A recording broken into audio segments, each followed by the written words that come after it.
नमस्कार दोस्तों, स्वागत है आप सबका मेरे चैनल कथा डिलाइट पर। दोस्तों, कार्तिक मास की अष्टमी को अहोई अष्टमी का व्रत किया जाता है।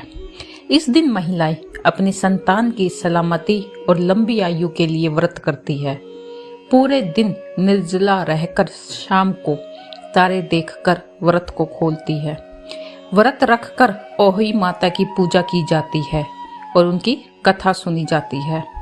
शाम को माँ अहोई की कथा पढ़ने से बच्चों को सुनाने के बाद तारे देखने के बाद व्रत खोला जाता है। इस दिन व्रत महिलाएं चाकू आदि का इस्तेमाल नहीं करती है।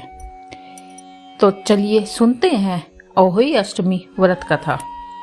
साहूकार की बेटी जहाँ मिट्टी काट रही थी, उस स्थान पर स्याहू अपने साथ बेटों के साथ रहती थी।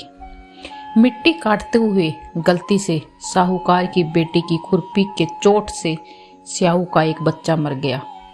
इस पर क्रोधित होकर स्याहू ने कहा कि मैं तुम्हारी कोख बांधूंगी। स्याहू के यह वचन सुनकर साहूकार की बेटी अपनी सातों भाभियों से एक एक कर विनती करती है कि वह उसके बदले अपनी कोख बंधवा ले। सबसे छोटी भाभी ननंद के बदले अपनी कोख बंधवाने के लिए तैयार हो जाती है।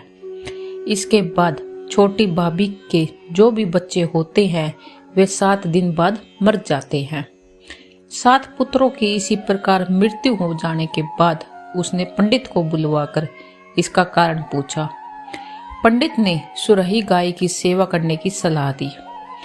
सुरही सेवा से प्रसन्न होती है तो छोटी बहू से पूछती है कि तू किस लिए मेरी इतनी सेवा कर रही है और वह उससे क्या चाहती है।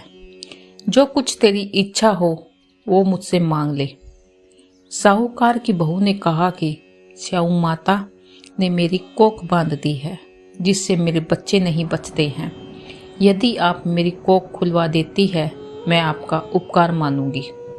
गाय माता ने उसकी बात मान ली और उसे साथ लेकर 7 समुद्र पार स्याहू माता के पास ले चली। रास्ते में थक जाने पर दोनों आराम करने लगे। अचानक साहूकार की छोटी बहू की नजर एक ओर जाती है। वह देखती है कि एक सांप गरुड़ पंखनी के बच्चे को डसने जा रहा है और वह सांप को मार देती है। इतने में गरुड़ पंखनी वहां आ जाती है और खून बिखरा देखकर उसे लगता है कि छोटी बहू ने उसके बच्चे को मार दिया है। इस पर वह छोटी बहू को चोंच मारना शुरू कर देती है। छोटी बहू इस पर कहती है कि उसने तो उसके बच्चे की जान बचाई है। गरुड़ पंखनी इस पर खुश होती है और सुरही सहित उन्हें स्याहू के पास पहुंचा देती है। वहां छोटी बहू स्याहू की भी सेवा करती है। स्याहू छोटी बहू की सेवा से प्रसन्न होकर उसे 7 पुत्र और 7 बहू होने का आशीर्वाद देती है। स्याहू छोटी बहू को 7 पुत्र और 7 पुत्र वधुओं का आशीर्वाद देकर कहती है कि घर जाने पर तू अहोई माता का उद्यापन करना। 7 अहोई बनाकर 7 कढ़ाई देना। उसने घर लौटकर देखा तो उसके 7 बेटे और 7 बहुएं बेटी हुई मिली। वह खुशी के मारे भाव विभोर हो गई। उसने 7 अहोई बनाकर 7 कढ़ाई देकर उद्यापन किया।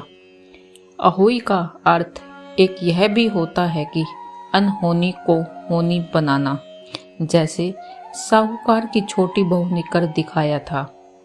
जिस तरह अहोई माता ने उस साहूकार की बहू की कोख को खोल दिया, उसी प्रकार इस व्रत को करने वाली सभी नारियों की अभिलाषा पूर्ण करे। धन्यवाद।